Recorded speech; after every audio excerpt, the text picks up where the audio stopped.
But yeah, I mean, we've known each other for many years now, worked together, been professionally, been to friends in different capacities and different events, and always seen each other in the scene. I'd love to have you give yourself a little bit of an intro so people can kind of get who you are. Okay, I am a seasoned veteran of cannabis advocacy and education in Illinois. I began my mission to take the burden off of the patients who are the ones who gave us the opportunity for safe access. And through many, many trials and tribulations, I also taught myself 3D design specifically to solve the problem of loss, leaks, clogs, and breaks with vapes. And so after much evolution, I now have a super viable, very concept proven product that I'm very proud of, and I'm grinding every day to get past those gates to Oh get a yeah. lot of quantity sold now. So I'm very, very happy with what I'm doing and realizing that after spending a lot of time joining together with people to give them my last bit of my youth to help them with their projects. It was time for me to work on something for myself so that I would have something to show for my more than a decade in cannabis. So now you've just recently started your Felix and Friends podcast, and I'm sure it's an opportunity for your listeners to get to know you too. Yeah. So why don't you do the same thing that I just did? Kirsten, you're always so nice with that and always so thinking of others. Yeah, so I'm Felix. I've been in the cannabis industry since 2015, 2016. Helped open up a dispensary down in Normal, Illinois, back when I was in college. Um, from there, I moved on to work for Columbia Care, where I met Kirsten in where we started working together. But I was at Columbia Care for 5.5 years, where I worked everything from the retail side as their retail operations manager for Illinois. Headed up their wholesale program, launched all their flagship brands in Illinois, jumped shipped over to Ascend Wellness to help with their wholesale program, built that out a little bit as they're expanding more partners. Then for the past like year and a half, I had the opportunity to be the sales director at an edible startup here in Illinois. That was a very interesting and exciting ride. And now I'm at C-Cell, selling the picks and shovels, selling vape hardware, batteries, working for a 20,000 plus international company. It's a very interesting, different side of it, seeing like the non-plant touching side when I've been plant touching this whole career so far. And that experience gives you insights and connectability to your customers that you can say, hey, your experience goes well beyond batteries. Oh yes, yeah. That was very. I didn't realize that when I first joined, but it was very quick through the whole sales process, understanding what each department in a large organization needs for like their own KPIs. So as like a battery wholesaler and a vape hardware wholesaler, like what kind of unfair advantages do we have? And that's providing lots of hardware. That's providing a lot of like support. So not only because here in Illinois and across the country, most of the places are vertically integrated, or at least moving that way. So usually the same groups that need vape hardware will also need battery accessories to sell at their dispensaries. And there's like, while they're very similar, they're different sales channels and they each have different purposes. So yeah, it's very exciting to kind of see that whole different um, holistic viewpoint of the industry. And I have no doubt that you will go on to expand your experience too. When you said that you worked at Columbia Care, also known now as Cannabis, for 5.5 years, I mean, that's record setting, because there's just so much evolution. And do you find, I just want you to tell me your perspective on the division, if you think there is one, between the C-suite investors and the people selling products. Oh yeah, there's a huge discrepancy. And I think they have very different mindsets of what they want out of the industry as well. I mean, I think there are investors out there who are very much from the plant, of the mind, of the culture, and stuff like that. But a lot of people that had money coming into cannabis weren't necessarily from the cannabis industry or cannabis community. The cannabis communities historically been very, prejudiced, prosecuted and other kind of stuff. So they necessarily haven't had the means to produce, interfamily generational wealth. And so a lot of the investors I saw were, cannabis curious or, at least, risk on kind of thing like that because they were willing to get into cannabis, but they didn't necessarily have, the end patient in mind. They didn't have the end consumer in mind. They didn't understand the bud tender mindset, why a bud tender would be willing to graduate college with a college degree and go work for $15 an hour as a bud tender. That was just kind of like they're a sucker. I got them for a good deal. No, but like there needs to be like career trajectory. There needs to be career paths. It's not just a dead end job that a lot of people thought bud tenders would be.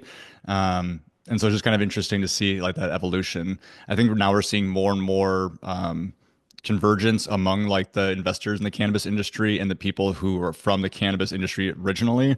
Those people, like some of the people have made money in the industry and are now reinvesting. Other people have made their money and gotten out, and then other people see that and kind of want to get in. And just the expansion of like legislation, so people can actually get into the cannabis industry. Kind of like how you found out, just you don't need to sell joints or vapes to be in the cannabis industry. There's a whole different things to kind of get in your way. When I always talk at schools and stuff like that, I like to remind people that bud tenders and growers are usually the only two jobs people think are in the cannabis industry. But there's everything from the janitor all the way to the CEO and everything in between. Right? As is there with any other industry. Exactly. We just have our specialness to us that people have been jailed and we're still struggling with the addiction of the government for jailing people. I've never it has just opened my eyes almost in a traumatizing way to see that what's the easiest thing to do is to kind of quit doing something, especially something that's expensive and a stress on society. And so this industry has a lot of logic does not apply situations. Yep. And I found that upon my entry into the industry, let's say our side of it coming from, the retail side or the community engagement side, like give me a bullhorn because I want to yell as loud as I can. You're doing this wrong.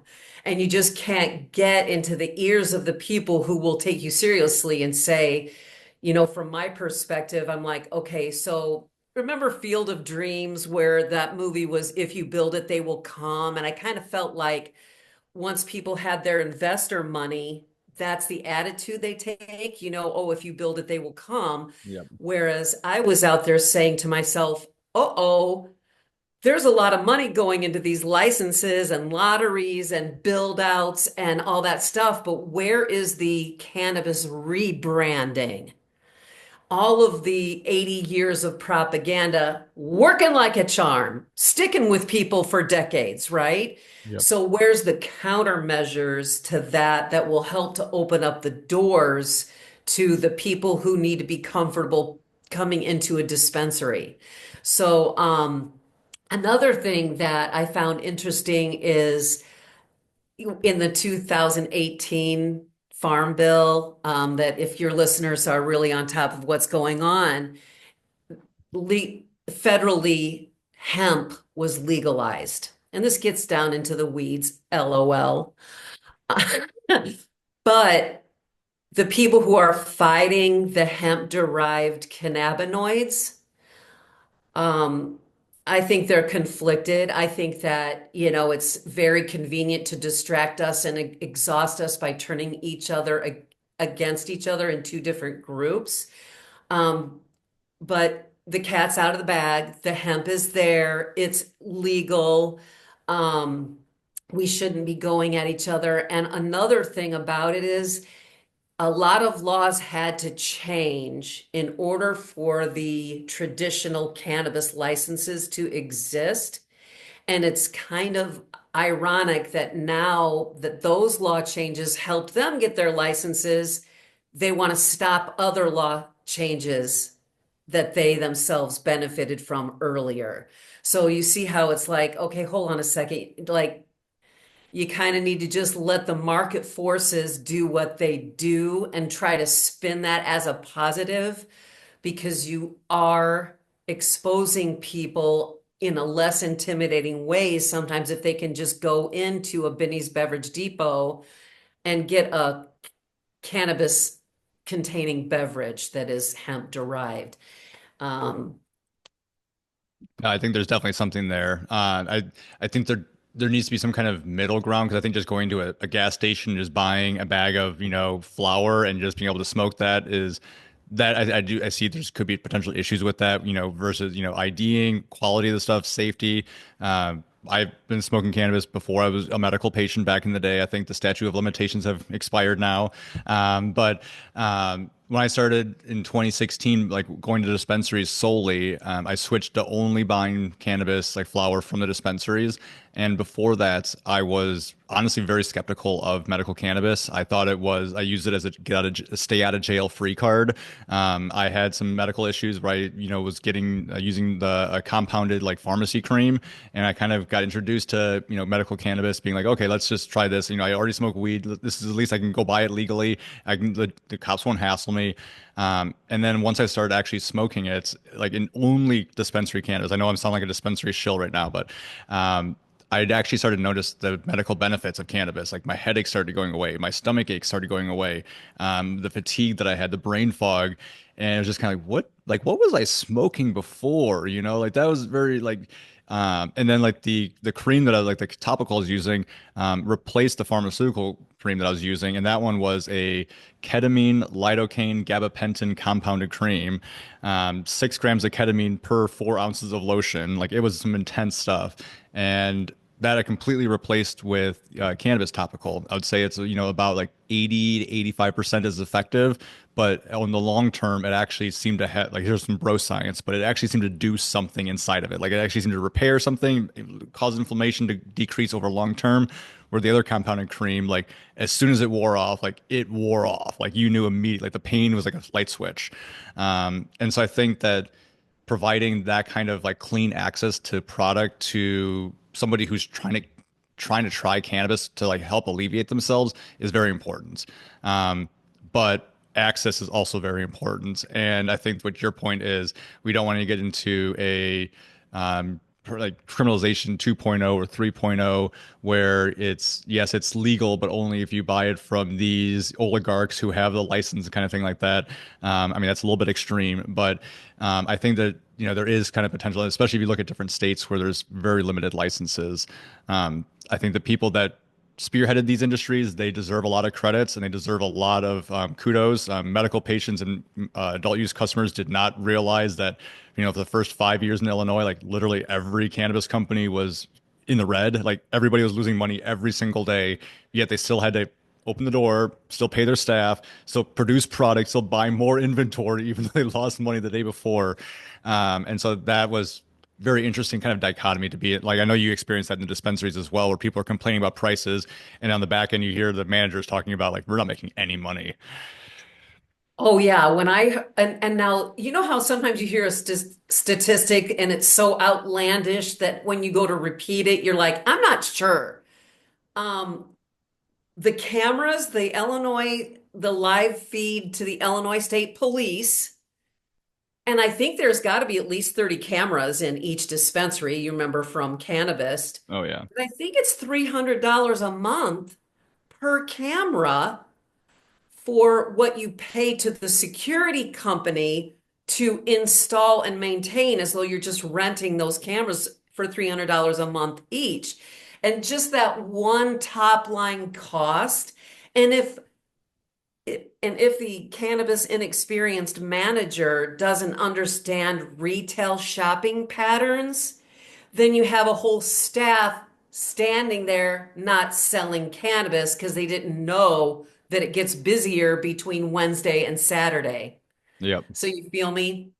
Like there's Yeah. just like again, here's me, and I'm like, oh, Kirsten, you have tried to keep your mouth taped shut for so long that now that I don't have any more youth to give away, I'm like, oh God, here it comes. It's hard though. Like I think a good kind of way to phrase it I heard was that the people that wrote the laws for cannabis and cannabis operations never intended to go into cannabis operations themselves. They never smoked cannabis, or maybe they did, but they never really part of it. And I was I was jokingly explaining this to a friend, being like, "Can you believe this? Like this whole program is written." And then he's like, you do realize that's politicians for every single subject, right? And it's just, wait, what? It's like, yeah, they have, subject matter expertise. No one's, I mean, yes, everybody has like their own subject matter. Someone came from agriculture, someone came from industry, someone came from medical, but they don't know everything. The medical guy doesn't know aviation. And it's just like, oh, yeah, we got to rely on experts, kind of stuff like that. And so I think, yeah, and then seeing like the camera situation, the 6 months of data that you have to have recorded and stored, like for the 30 cameras times 24 hours, it's terabytes and terabytes and terabytes of data that they didn't realize that they were requiring for storage, and to store that cost money, and yeah, it's a snowball that quickly gets very expensive. Yeah, you kind of effortlessly just steered the conversation toward the politics. And, in the beginning, for me, it's cannabis, Kirsten's cannabis crusader. And you end up shouting into a microphone on the steps of the Springfield, Illinois Capitol building. And what happened there was we were bringing attention to let us have PTSD added to the list of eligible conditions for the medical program. And 22 suicides of veterans a day that are recorded, and that's a low statistic that they have. And we thought, oh, we've earned this. We've gotten this far. We've proven that the program is safe, that, we're servicing people and it's not being abused. But what they did was they gave you an inch, but they took a mile, meaning they were like, we're going to give you PTSD, but we're going to dissolve the board that decides, that's built up of public, community members that decides what can be added to the program. So see, they literally were like, oh, you think you can get these conditions added to expand the program and help more people? We're going to cut your knees right out from under you. So it's a matter of, I thought, oh, they wear you out. They take all of your energy that you could possibly get and try to concentrate it on one little tiny thing to ask for. And then they make you sorry that you ever did it. And so it's almost like this ha ha ha behind the scenes where they're like, she'll never have the courage to try to take on any advocacy ever again. So I felt like, oh, I'm out here as a tip of the sword advocacy and educator. I will have the support of the cannabis community and industry because it's such a valuable thing. And that just didn't transpire. It was like I spent most of my time as completely independently on my own, going out and making proposals and getting invited to speak, but as a volunteer board member of Illinois Women in Cannabis, and also with Abraham Villegas started up a cannabis marketing strategies agency. And I was running all over getting leads and trying to stir something up. And the support and the attention span of the cannabis industry wasn't really there to recognize what was more valuable, directly engaging the community or throwing parties, and trust me, we can jump to that because I love the events. They're great. You can get press, you can do all kinds of things, but they're as valuable in all those aspects and they should be fully, fully funded. And remember how you were like, oh, these people writing rules to the law, they didn't really know how that was going to pan out. And there's an excise tax for medical cannabis product. I think it's 7%, and it goes directly into this fund, of this medical cannabis fund. And that fund has exploded in the millions so many times that the general fund has gone in there and swept all that money because they didn't realize it was going to over accumulate between that excise tax and the fees that patients pay to get into the program. So that I knew that we would go off and could go off for hours, but there are so many details in there that it makes sense why I am now in ancillary saying, hey, this is a phenomenal promotional merch item.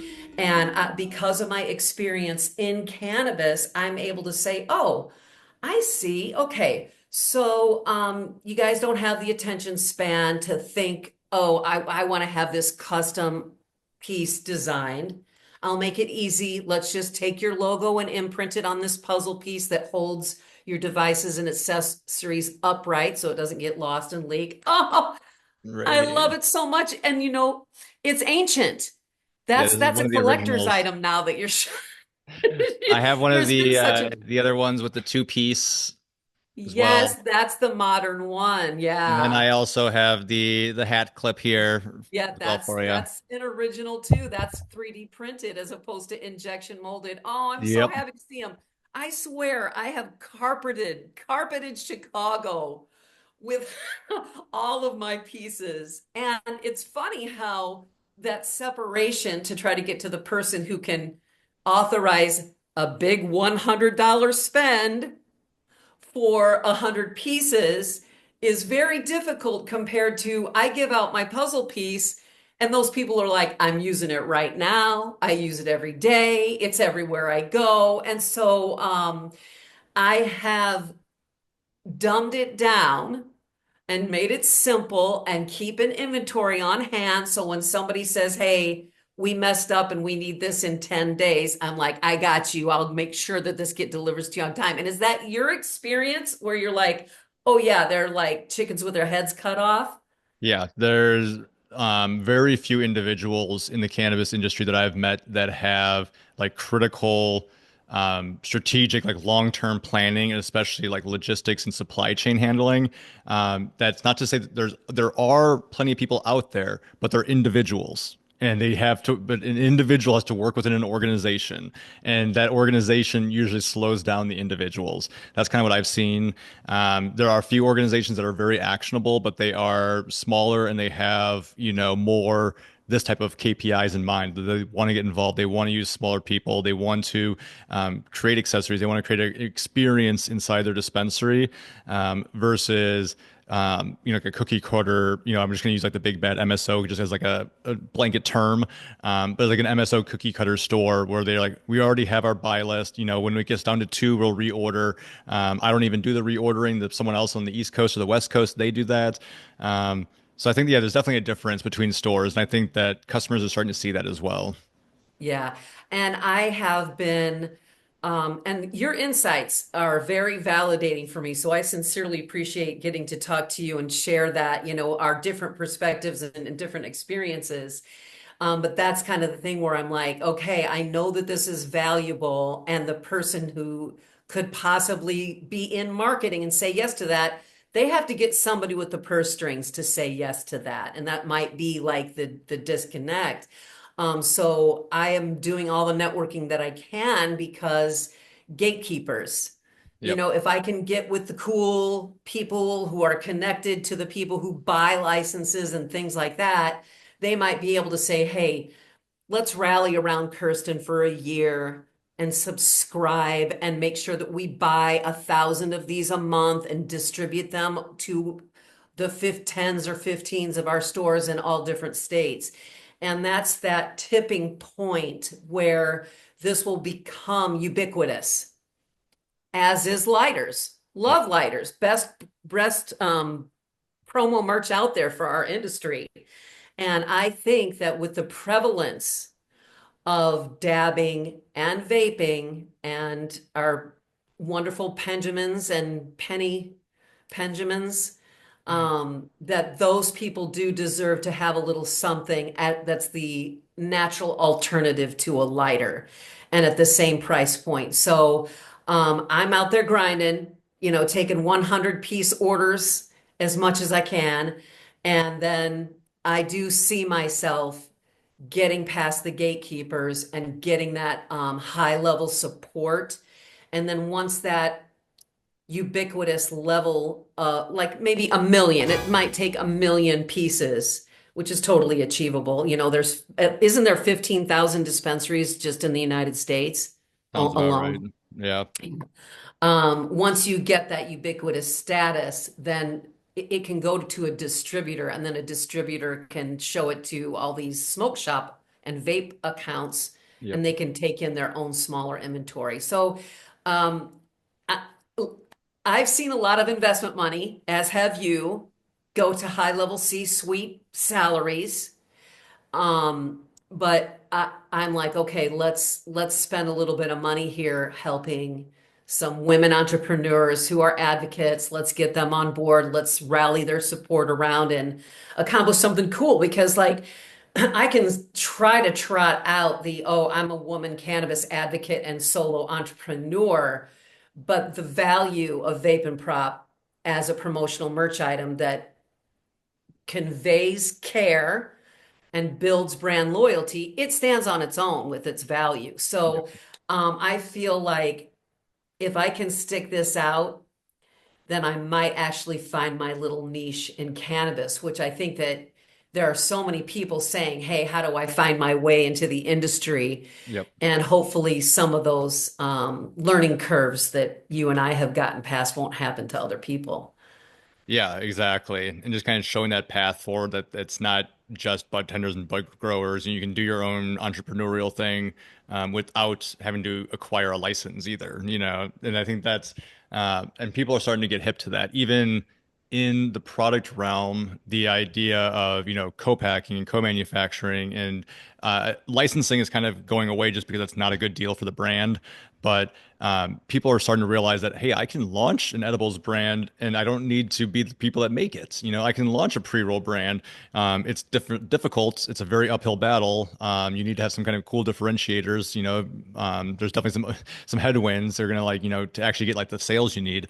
But the actual creation of it, you can do that. You know, it's like it's not too hard. So I think that's kind of fun, and I'm excited to see where that brings the industry.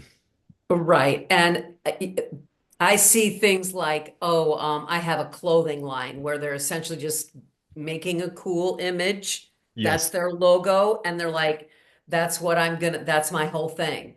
So for me, that's an uphill battle. Yep. Mostly because I see so many more brands coming online every day, every year, and each one of those is struggling for a slice of attention. Yep. What I'm seeing is that same growth in brands and like product distribution, but I'm not seeing the outlets for retail consumers to actually acquire those ones. So it's the roughly you're growing, you know, a couple dispensaries a month, if that, like just using Illinois as an example, you know, one or two dispensaries are maybe getting added a month now, maybe a little bit more, but new brands, there's and new SKUs, there's, you know, exponentially more of those being added and added and added. And people have a certain budget that they can spend on cannabis. People have also have a certain amount of cannabis that they can consume themselves, right? If you give somebody, you know, a ton of flowers like that, they're going to maybe consume a little bit more, but everybody kind of has their max, right? And so, and right now we're at the point where we're 5 years now into adult use cannabis here in Illinois. The novelty of just having to buy it and just to have it is kind of worn off. And so now it's basically you're grocery shopping at the dispensary, right? You're going there for your needs. You know, you're going there for maybe a special occasion, but it's not just, oh, wow, it's legal. I can go buy an eighth now. And it's like, oh, it's $85 with tax. Like, oh, wow, that was crazy, but it's legal now. Like that fun aspect of it has worn off. And so now it's like, okay, what do I actually need from the store? And people, I think, are feeling that towards their budget. And we see like prices just consolidating, and the stores that were, had like their business plan from a couple of years ago, they're trying to open up and be like, oh, we're going to be this bespoke one. We're going to treat the customer right. We're going to give the best customer service. It's like, yes, you need to do all those, but you also need to have cheap prices. You also need to be competitive with those. And that's, yeah, it's kind of exciting. I think that with more retail licenses, that would happen, and you would start to see those stores kind of specialize and be a little bit more like niche and like nuanced versus like trying to be like a catch-all, like you know, store for like everything. Um, yeah, I think we'll see that. Right. Am seeing, just like little birdie here and there being like, they're cutting their margins down where they're like, we have to flip a transaction every 2 to 3 minutes to make this work. And it's just a flog. It's the race to the bottom. And um, I hate to even bring this up and give cannabis beverages any more of the slice of attention, but the whole thing behind why they are so popular is because they make a safe transition for regular people to say, hey, is it really this easy for me to kind of provide myself with a safer alternative than alcohol when I'm visiting my friends or hanging out? So that is the way that we can stop fighting over the same exact audience that are already seasoned consumers. Yep. So I also feel like, let's say Miss Grass is a more of a femme centric, and then we have the Pinks, which is a new brand, might be East Coast. Um, but we know, we see in regular consumer packaged goods that they will design a whole entire product for one specific demographic. Yep. So that might be a little akin to what you were talking about, where it's got that little bit of nuance, something more specific, more built to engage with a certain audience. And um, we're women. We buy things. We are the decision makers sometimes when it comes to putting money back into the economy. And so I think that after a lot of wheels are spinning with, okay, here's me, I'm going to say it. There's a brand in Illinois that has packaged their cannabis in a glass, what looks like a hand grenade. Yep. It's so offensive, but it appeals to some people. That's their demographic that they're going after. I find that appalling. So, if I find that appalling, there's got to be a huge market that can be given to the people who are a little bit more in my demographic, who are like, oh, I don't know, that's violence and destruction, and ooh, no, that's not for me. So that might be where the industry turns toward in order to serve and facilitate the opportunity.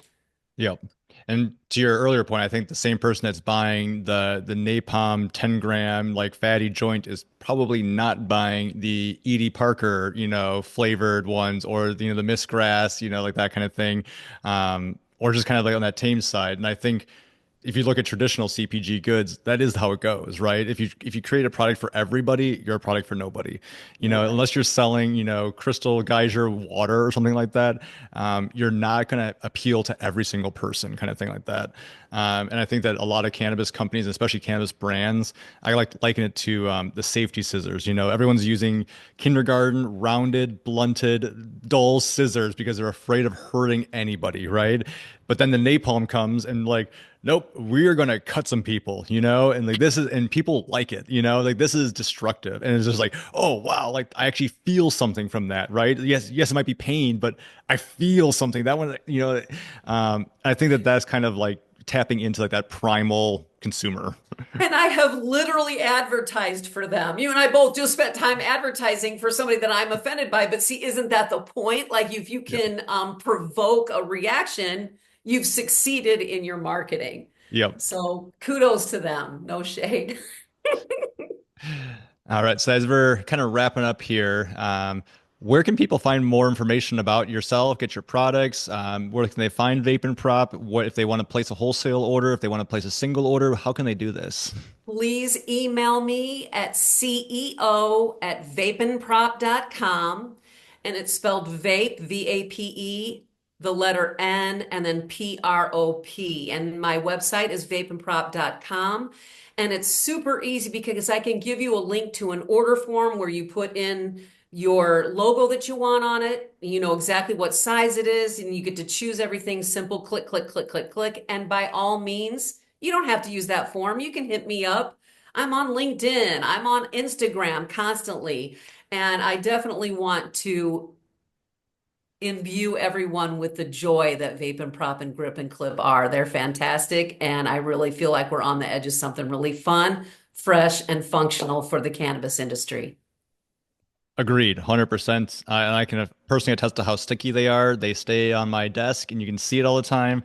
If you're a brand that's looking to, put your brand logo on there, like these are a great option. And, these are going to stick around someone's desk for a long time. Awesome, Kristen. Well, thank you so much for chatting. This has been great. I look forward to more conversations. We clearly have more to talk about than this 30 minutes here. Yeah, for sure. I am wishing you the absolute best. Had the best time talking to you. Thank you so much for getting up so early for me. Of course. Take care. See you, Kristen. Bye.